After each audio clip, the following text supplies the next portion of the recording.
Hello, my darlings. Welcome back to my channel. This is Reads with Lauren. I am Lauren, and thank you so much for being here with me today. I thought we could have a little bit of a chat about the books that I am hoping to read in August. A lot of these are library books because I could not help myself and I went to the library so many times last month and the books are starting to pile up. So I'm going to have to start really working on them. I have decided to go with all new books because I've had a few books on my TBR that I know have been in several of these videos. So I'm hoping that if I don't put them on here, then I will actually get around to reading them. But let's get started. Let's talk about the books that I'm hoping to read in the month of August. And I still can't wrap my head around the fact that I'm saying that. Anyway, first book I want to talk about. I have been working through this book slowly for the last week or so, and I'm just past halfway, and that is Whisper by Lynette Noni. This is a YA book that I actually saw in a TikTok video. I was watching TikTok and this 24-hour reading challenge video came up, which I've been loving. They've been coming up more and more, and I'm so happy about it. And this was one of the books that was read in the challenge. And so I thought I'd check it out. It's an Australian book. It's based in Sydney, and it's been really interesting so far. And I mean, it was a little bit slow at the beginning, but it's starting to pick up. Things have just happened while I was reading last night, so I'm very keen to keep going with this one. This is about Jane Doe. We don't know her name yet, but for 2 years, 6 months, 14 days, 11 hours and 16 minutes, subject 684, known as Jane Doe, has been locked away and experimented on without uttering a single word.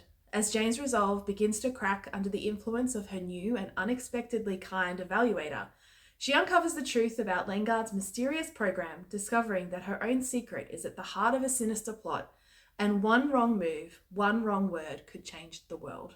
It hasn't been too bad so far. I don't know if you can see Sarah J Maas is quoted on there, and I had a look at the actual thank yous, and she's clearly friends with Sarah J Maas, so maybe that's why she's coming up on my TikTok. It's been good so far. I'm looking forward to finishing it off. Another book that I'm working my way through that I'm really enjoying is The Vampire Lestat by Anne Rice. If you watch my July wrap-up video, then you'll know that I finished Interview with the Vampire. I have been a little bit obsessed with Interview with the Vampire since finishing season 2 of the TV show. If you haven't seen it, I pray that you get the opportunity to do so, because it is absolutely incredible. It's reignited my passion for this franchise. So I read Interview with the Vampire and it was good, but I had a completely different perspective of it after watching the way that they're run with the TV show. And also, I don't know if it's my experience. I know that Mum's been reading it. Actually, if you are interested, please let me know in the comments if you would love to have a chat with my mum, because this has been a subject that she's been really passionate about, and every time we have a conversation, I just think this would be so great for everyone to hear. So if you're interested in a little bit more info about this series, let me know in the comments. I'd love to get my mum on with me and have a chat, because we haven't been able to shut up about this show. And we're reading the books together, so it would be really interesting to have her jump on. I recently watched the trailer for the 3rd season, and it looks like they are taking it exactly down the same path as the book, where he becomes a rock star, and that is just the best storyline for me, and I'm so excited to see what they do with it. I'm so excited to see it more like the books. Vampire Lestat really runs through his life, his story, his events, which are actually quite different to Louis' perspective. So really cool. I'm really enjoying this so far, and I can't wait to finish it. And I am hoping to continue on with the series within this month. Hopefully I'll have enough time to finish it and start another one, but we'll see what happens. Another book that I'm working my way through is Bookshops and Bone Dust by Travis Baldree. I've been reading this for a couple of weeks, and I have to admit that it hasn't been catching my attention as much as Legends and Lattes did. If you don't know, Bookshops and Bone Dust is the prequel to Legends and Lattes. So the main protagonist is the same character. However, this book is set prior to her decision of retiring from being, a fighting orc and opening a coffee shop. So this one, she's actually injured, and because she has no choice, she has to sort of stop and she ends up making friends with the local bookshop owner. And it has been a lot of fun. It has been as cozy as Legends and Lattes, but it just doesn't quite have the same vibe and it isn't hooking me in as much. But in saying that, I am really dedicated to finishing it. And I think that the only reason it hasn't been finished yet is because of all of these library books that I'm about to show you that are very much needing to go back ASAP. So yeah, I'm looking at this and I'm loving it. I am enjoying it. The cast of characters is great. The banter is great. Travis does a great job at converting like D&D sort of scenarios into a cozy fantasy that doesn't have a lot of action, but that can also make you feel really warm and fuzzy. It's taking me a while to finish it, but I am really enjoying it. And while we're on Kindle books, before I get into the rest of the library books, let's talk about another book that I'm hoping to get read in August. I am hoping to read A Court of Frost and Starlight by Sarah J. Maas. I have read the first 3. ACOTAR was okay until the very end, and then it blew my opinion out of the park.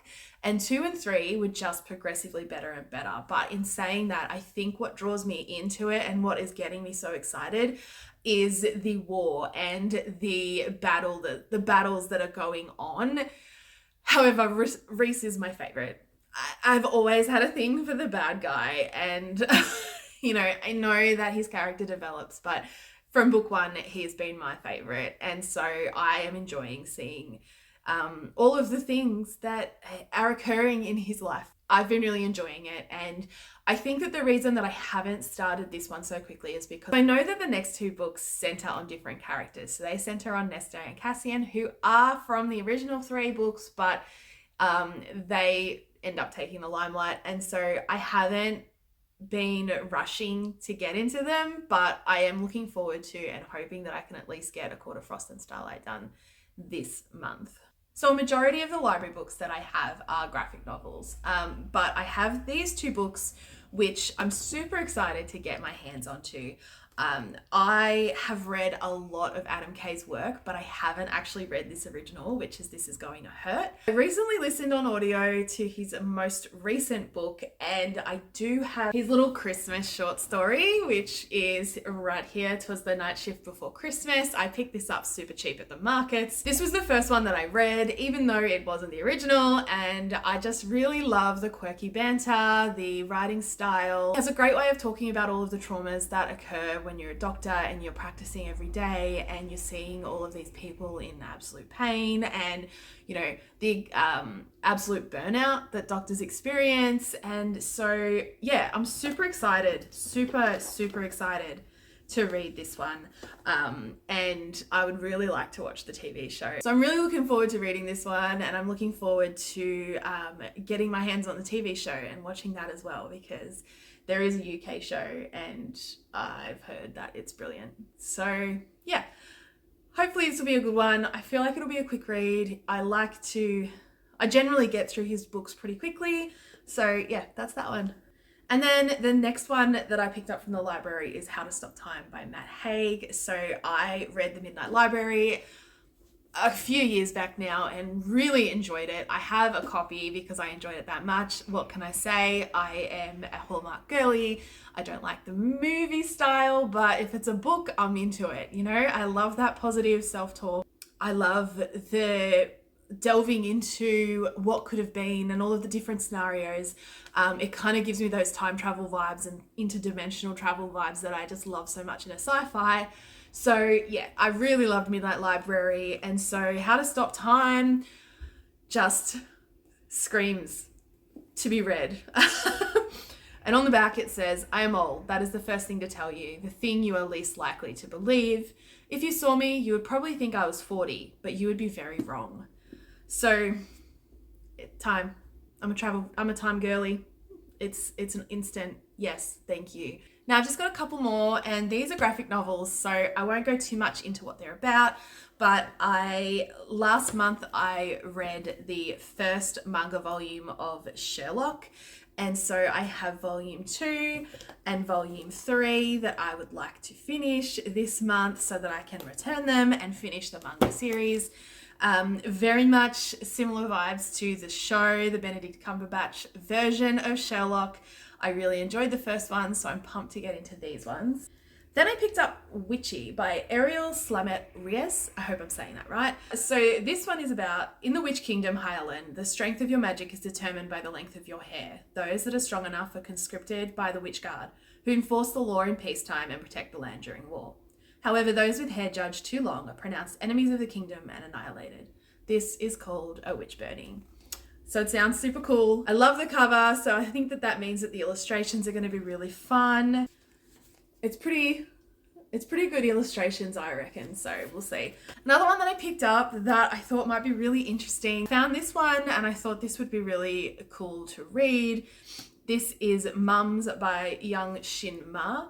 So this is about, it's a boisterous and darkly funny exploration of romance, lust, and gender norms through the lives of unconventional Korean mums.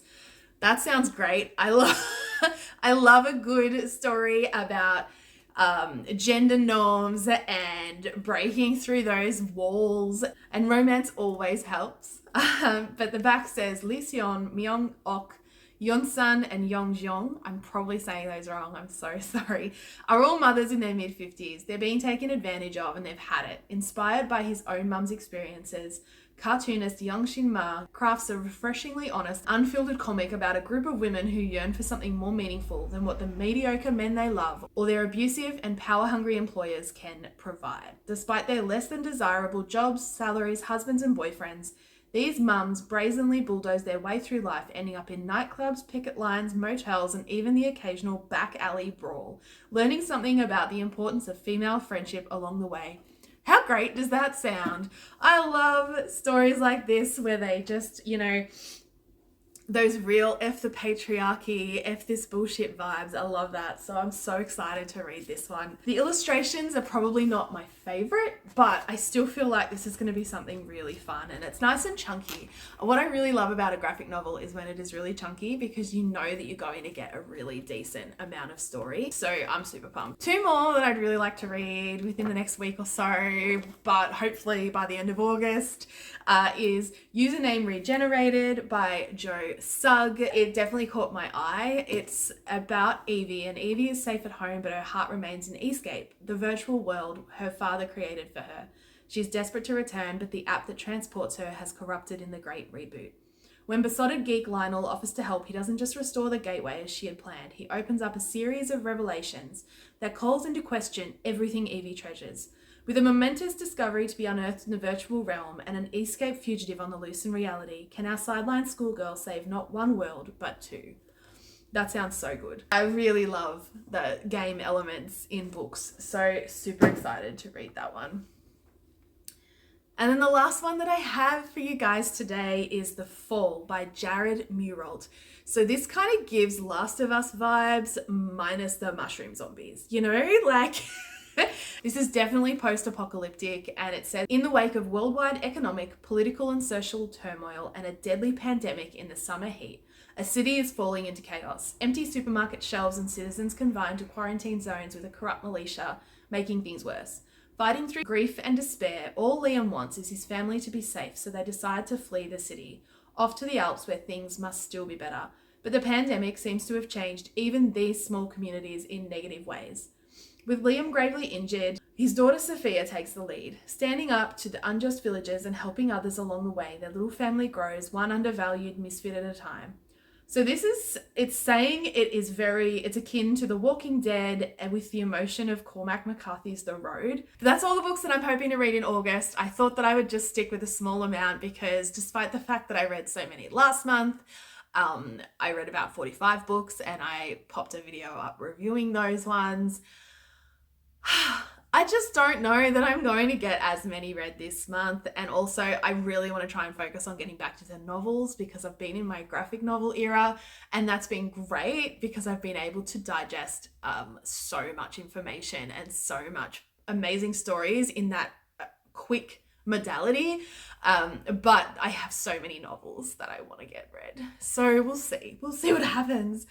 But that's it from me. Let me know in the comments what you read in July, what you're looking at reading this month in August. If you've read any of these books, let me know your thoughts. I'd love to hear them. That's it from me for today. Enjoy the rest of your day wherever you are, and I hope to see you in a new video very, very soon. Goodbye, my darlings.